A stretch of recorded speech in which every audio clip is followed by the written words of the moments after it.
So excited to introduce our first speaker of the night. Her name is Lori. Let's give it up for Lori.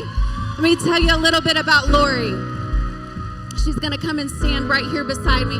This woman is so humble. She is so humble, but they have so much going on in Las Vegas. So I was asking her, I was like, tell me about your church, your churches. I knew they had several. And she said, well, we've got 12. And I said, really? She started telling me about it. Turns out they have like 24. They do. Prison ministry and stuff. Yeah, I'm like, girl, count that. Count that. We count people because people count. That's right. They have 12 campuses, or 24 if you want to look at it the way I do. And they are doing an incredible work in Vegas. And you know what? I have stalked her from afar. I have followed her pages. I've learned from her. Girls, there is no reason why you can't have a mentor that you've never met. And then you pray, and then God puts them in your life. I called her and said, will you come? And she said yes. And I was so happy. You're going to get to hear from Lori Wilhite. She has got it going on. Let's give it up for her.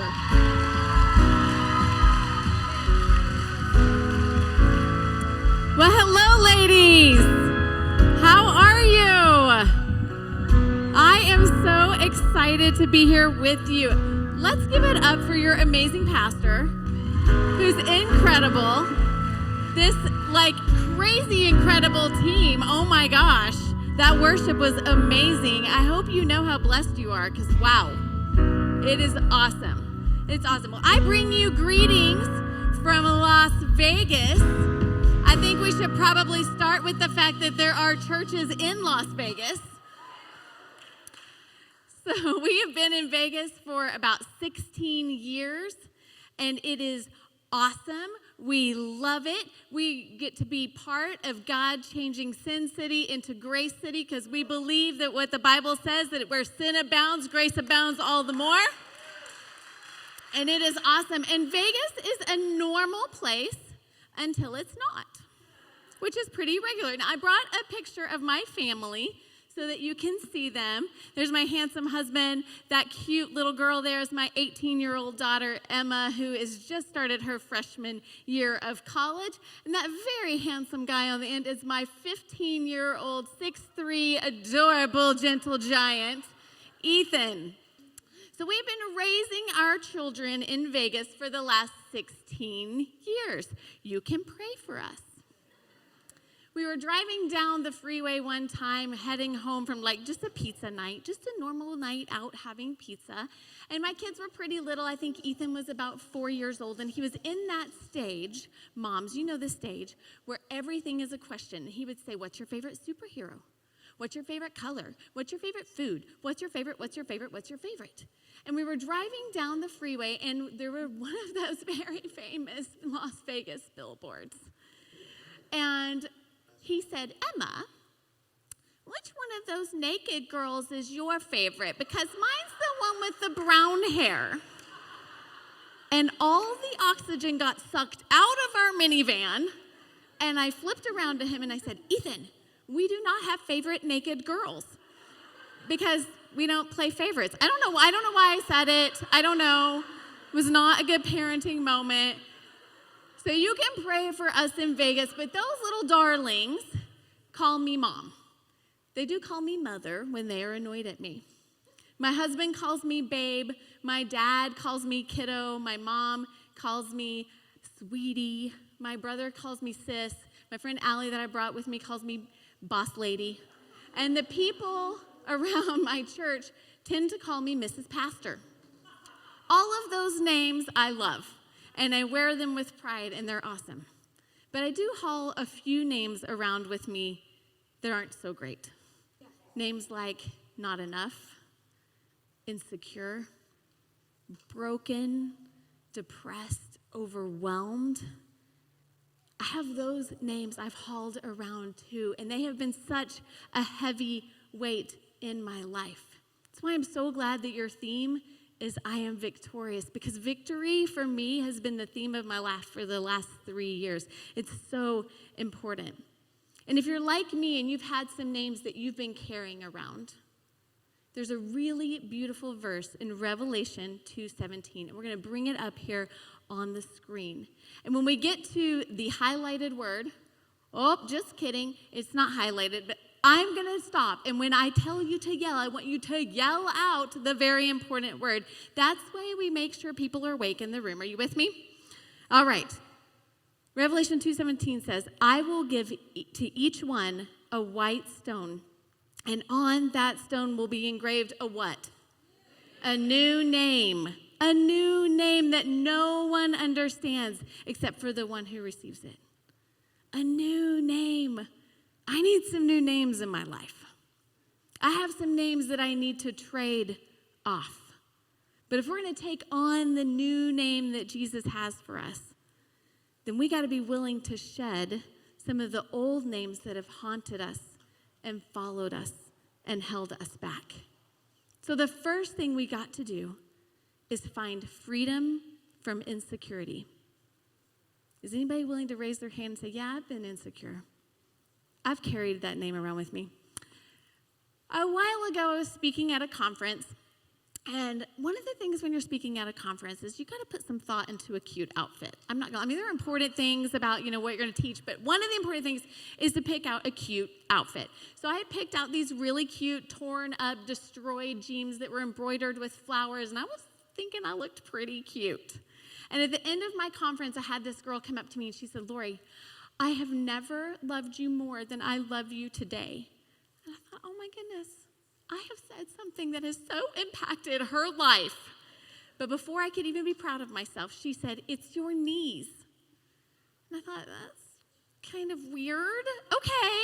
I just kind of went with it. I was like, I know my jeans, aren't they so cute? They're torn up. And she goes, yes, and you have fat knees too, just like me. Wow. Now, there are a lot of things you can say to someone who has just acknowledged the fact that you have fat knees. And she was right, but it didn't make me happy about it. So I laughed and I hugged her because fat knee girls got to stick together. And I started looking for knee exercises.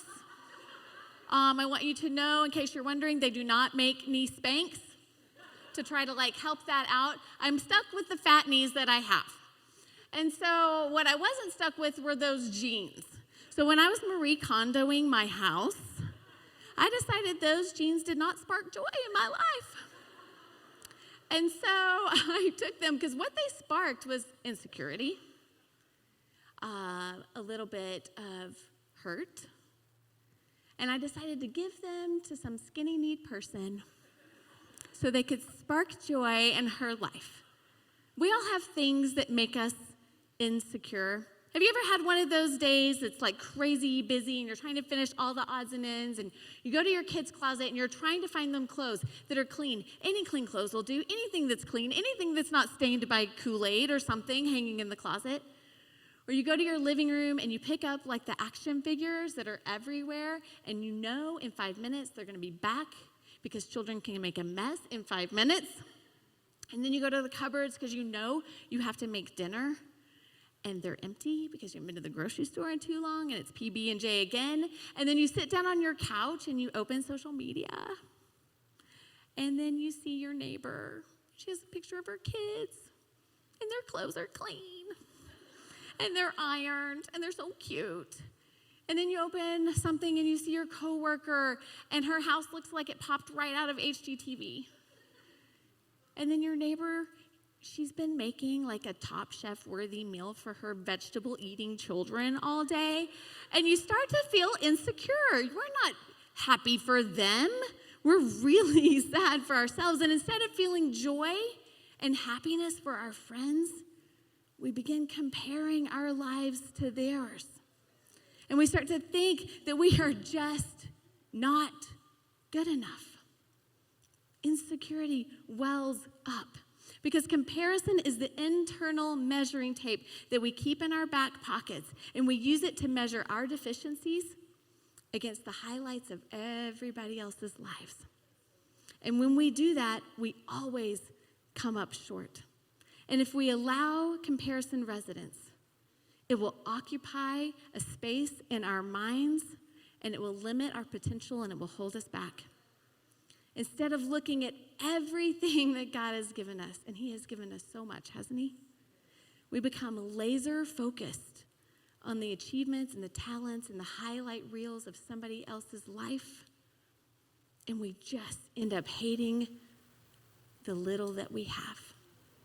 We can only see our shortcomings, our faults, our failures, and doubt and insecurity sweeps in, because in the comparison game, there are no winners. Comparison kills contentment. It kills contentment every time. Galatians 6:4-5 says, make a careful exploration of who you are and the work you have been given, and then sink yourself into that. Don't be impressed with yourself. Don't compare yourself with others. Look at your neighbor and say, don't compare yourself. Now look at the other neighbor who wasn't your favorite the first time and tell them, don't compare yourself. Each of us must take responsibility for doing the creative best you can with your own life. Our job isn't to compare ourselves. Our job isn't to be somebody else. Our job is to do the creative best we can with our own lives, with the gifts God has given us, with the talents he has given us, with the potential he has given us, with the purpose he has given us. We got to do our best with that. We don't have to worry about somebody else, because guess what? You're not supposed to be like somebody else. You're supposed to be like Jesus.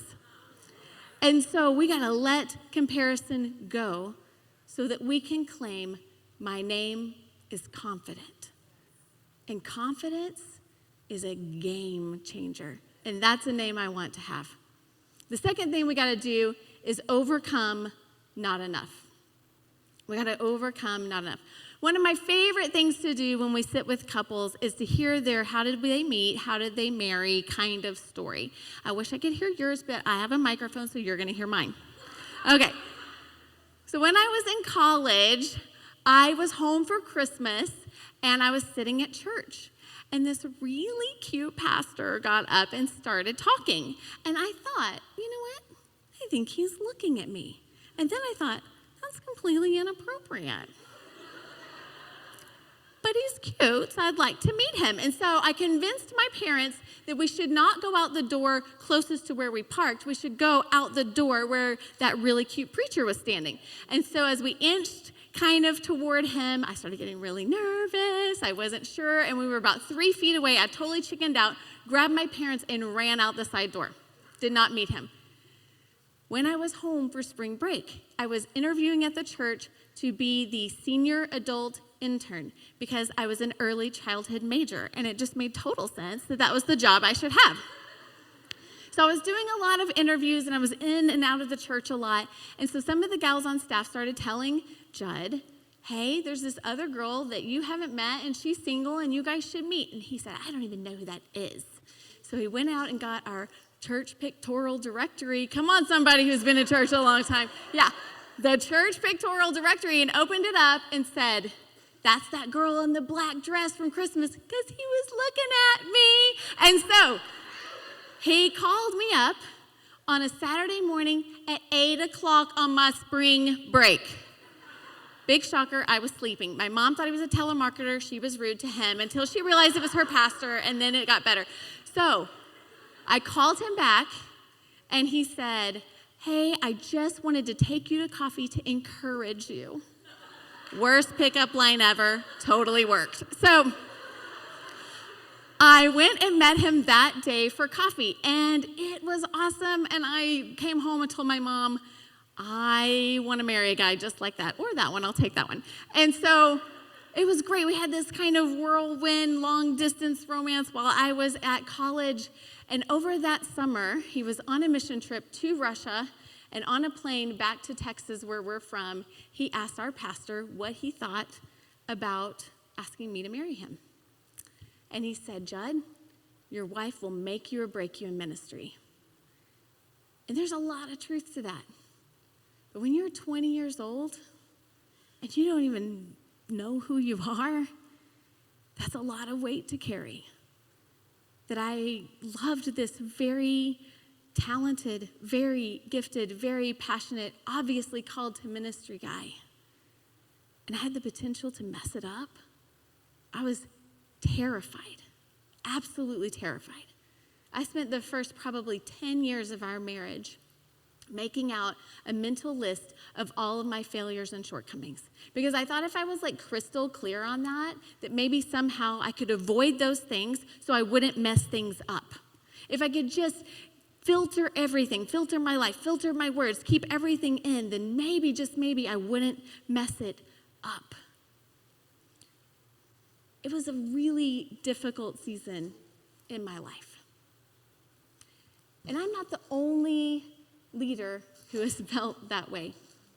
If you flip over to Exodus 3, we meet a guy that we all know named Moses. And Moses was a leader who was overwhelmed as well. God had called him to a really huge task. I want you to set my people free, and I want you to bring them to the promised land. And Moses didn't say, great, God, I'm totally in. He said, who am I? How can I lead? They won't believe me. I'm not a good speaker. Send somebody else. I'm not good enough. I'm not equipped. I'm not qualified. I'm not gifted. There are so many other people better than me. And I get that. And then he's met with these super powerful words in Exodus 3:14. God says, I am who I am. Say this to the people of Israel. I am has sent me to you. I am the one who is sovereign. I am the one who is all-knowing. I am the one who is all-powerful. I am the one who is so much bigger than the teeny tiny little box you try to put me in. So you tell them, I am chose you. I am called you. I am sent you. Fast forward in our marriage 10 years. 10 years this took me to figure out. I was standing in the airport in Miami, and I was having a Moses kind of moment. Like, who am I? There's so many other people who are better than me. I don't know if I can do this pastor's wife thing. He's super talented. I think God might have screwed it up with me. I don't know. I have these awesome kids, but like they should have a better mom than I am. I mess up all the time.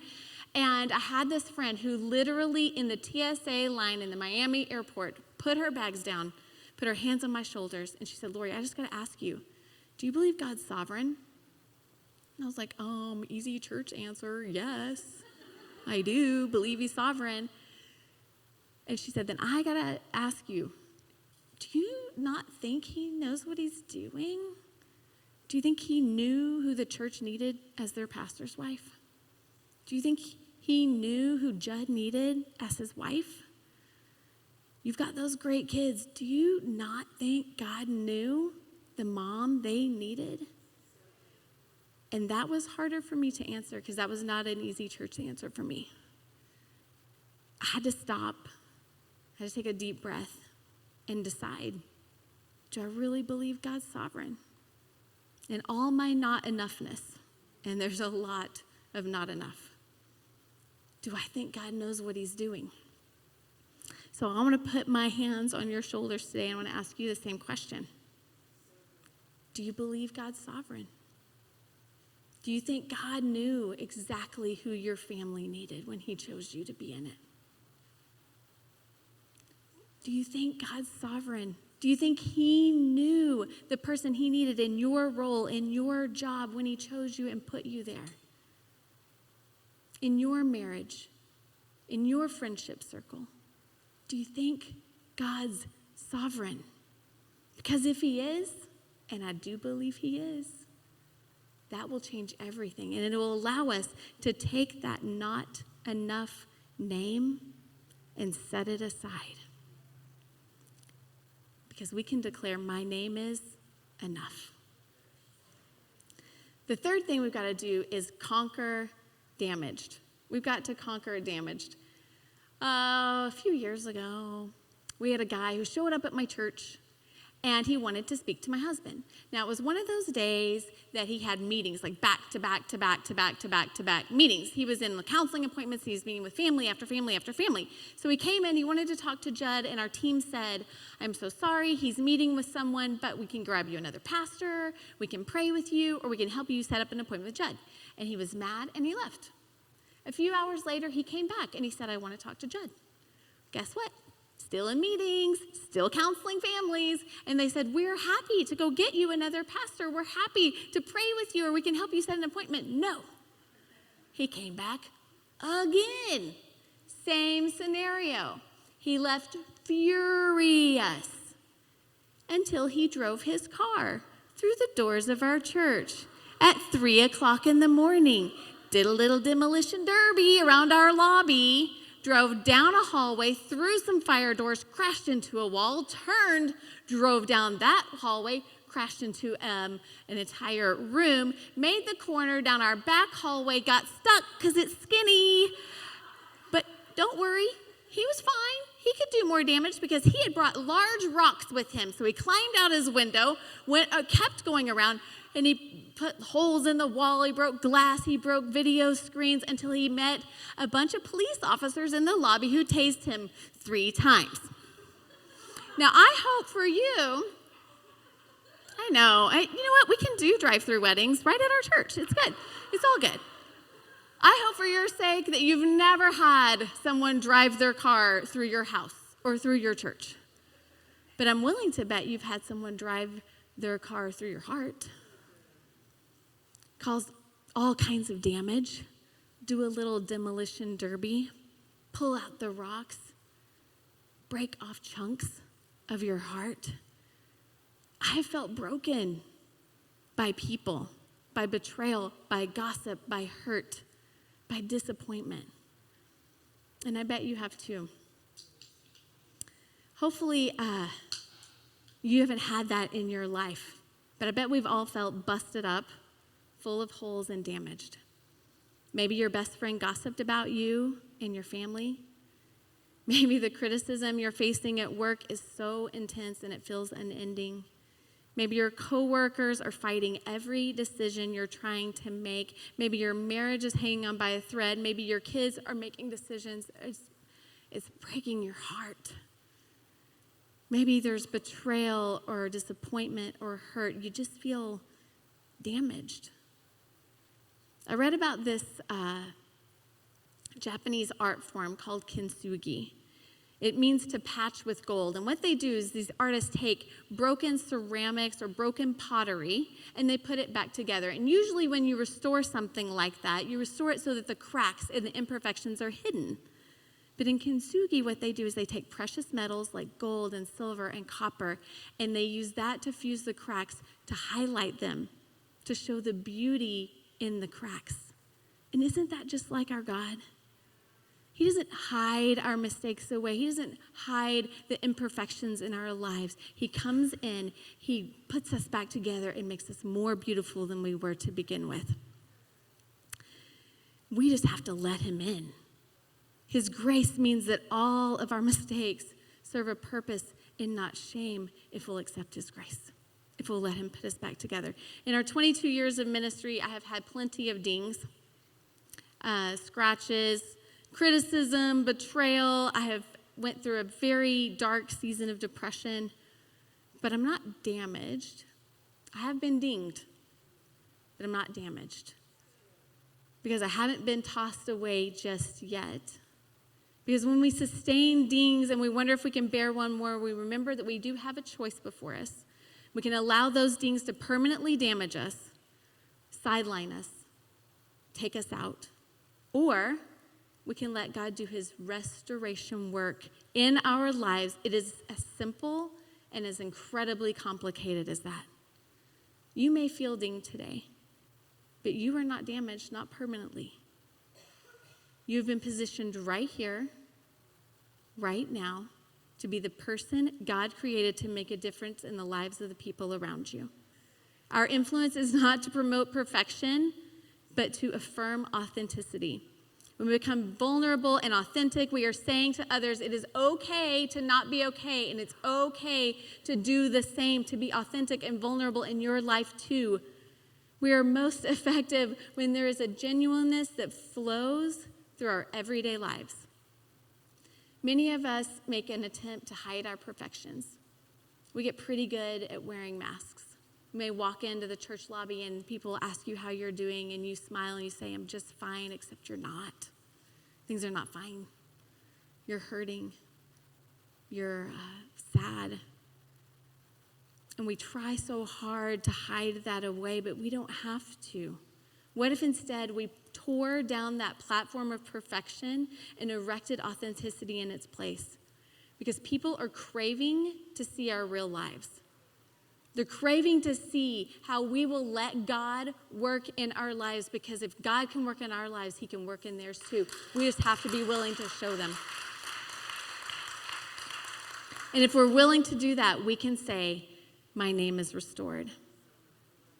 So the fourth thing is we've got to claim overwhelming victory. Claim overwhelming victory.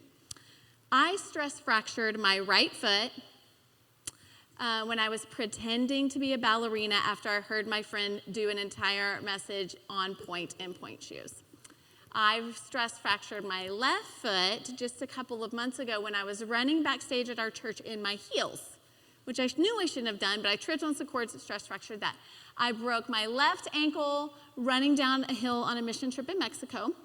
I fractured my kneecap thinking I was a better snow skier than I actually am. I chipped my wrist and broke my arm falling off our stage at church. I tore my rotator cuff training for a 5K. I say I was jogging. My husband says I was walking. I wasn't walking. I was totally jogging, which makes it better. And then I almost broke my neck with a failed backflip on a trampoline, earning myself 3 months in a neck brace. It was a really exciting time. So I am a faller. I fall a lot, all the time. And all of us fall. Maybe you don't fall exactly the same way I do, but we all experience failure and hurt and brokenness when we fall in our lives. Romans 8:35, this is such a beautiful verse.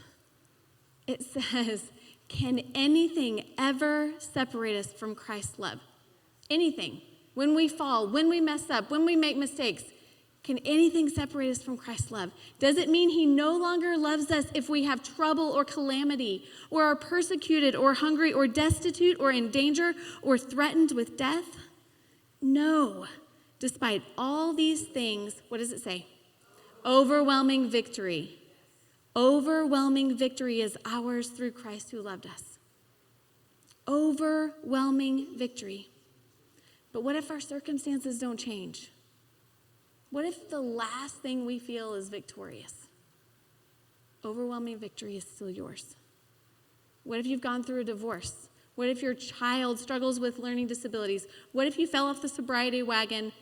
What if you got laid off your job? What if? Overwhelming victory is yours. My best friend, the last 3 years have been horrifically painful for her as she found out her pastor husband had had multiple affairs. He chose to leave their church, their family, for his 27-year-old assistant, like a cliche in a movie. And her life fell apart. And it was awful. Is overwhelming victory hers? You better believe it, because her best days are ahead. God is not done with her yet. The call on her life was not given by her husband. It was given by God, and no one will take it away except for her. My son, who I absolutely adore, has a pretty good list of learning challenges. He is awesome, but it is hard, y'all. It's been really tough. I homeschool him now, so he and I in the trenches with school, and it's been really tough. And there are days where he thought he was stupid, and I would say, baby, you aren't stupid. You're smart as everybody else. Your brain just processes differently. But when you're 10, 12, 14, all you can see is that you're not the same as the other kids, and it's been hard. Is it overwhelming victory his? You better believe it, because God has a huge purpose for that boy. He created him on purpose, with a purpose, for a purpose, and overwhelming victory will be his. The Message version of that verse says, not trouble, not hard times, not hatred, not hunger, not homelessness, not bullying threats, not backstabbing, not even the worst sins. Not trouble, not that boss that's giving you a hard time, not strife that's kind of developed between your coworkers, not hard times, not the fear that you can't pay the bills this month or the health concerns you're facing. Not hatred, not that grouchy lady who always tells you how you should parent your children, not the nasty Facebook comments that you see all the time, not homelessness, not the overwhelming feeling of loneliness, or if you've moved to a new place feeling like you're all alone, not backstabbing, not gossip, not disloyalty, none of it. Because the Bible says, despite all of these things, all of them, overwhelming victory is ours. Overwhelming victory. Is it because things turned out like we wanted? No. Overwhelming victory is ours anyway. Is it ours only if we're successful? No. Just because things are easy? No. Just only if we feel loved by everyone? Overwhelming victory is ours through Christ, because he loved us. Through Christ, because he loved us. When you came in on your seat, there was a little white stone. I want you to grab that, hold it in your hand. We're going to go back to that verse in Revelation 2:17. It says, I will give to each one a white stone. Let me tell you about the significance of a white stone. In the ancient world, a white stone was kind of the prize for someone who had won some kind of race or some kind of games. And the white stone would give them special entry into events. It gave them special recognition because they were victors. They were conquerors. They were overcomers. So when Jesus says, I'm going to give you a new name on a white stone, that's important. Because what Jesus is telling you is, I'm giving you victory. You are a conqueror. You are an overcomer.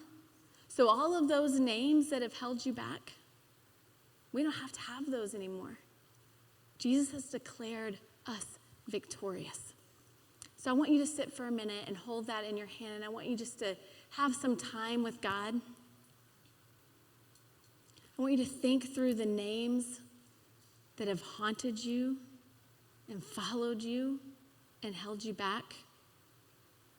Maybe it's something like insecure, not special, I'm a failure, lonely, or depressed. Talk to God about that. Tell him you're done with that name. Claim the victory that he has for you. Set that name aside. Maybe it's ashamed or unworthy, empty or broken. Maybe you feel like a phony. You're so tired of having to fake your way through life. Give that to God right now. Let him have those old names.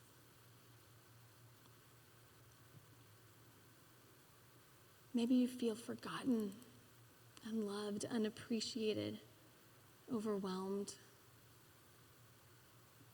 Ask God to give you the courage to let him have those old names and the courage to accept the new name he has for you.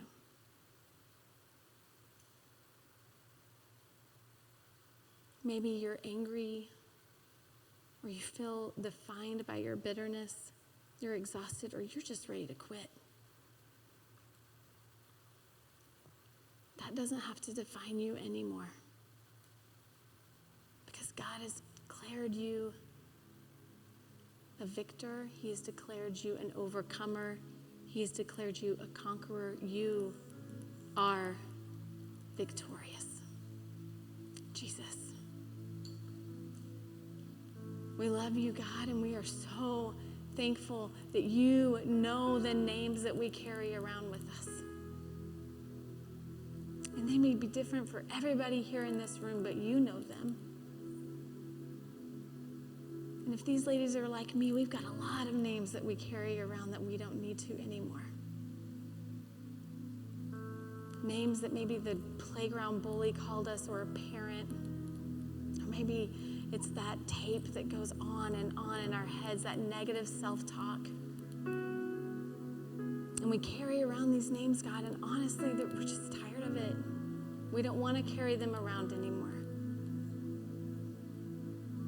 God, I pray that you will pry our fingers off of the old names that we have held on to for far too long. instead put our hands on our new names that you have, on our victory, on overcoming, on conquering all that old stuff, God. Help us to remember that you have made us victorious. It isn't anything that we've done on our own. But in you and in your love, we have overwhelming victory. We love you. Amen.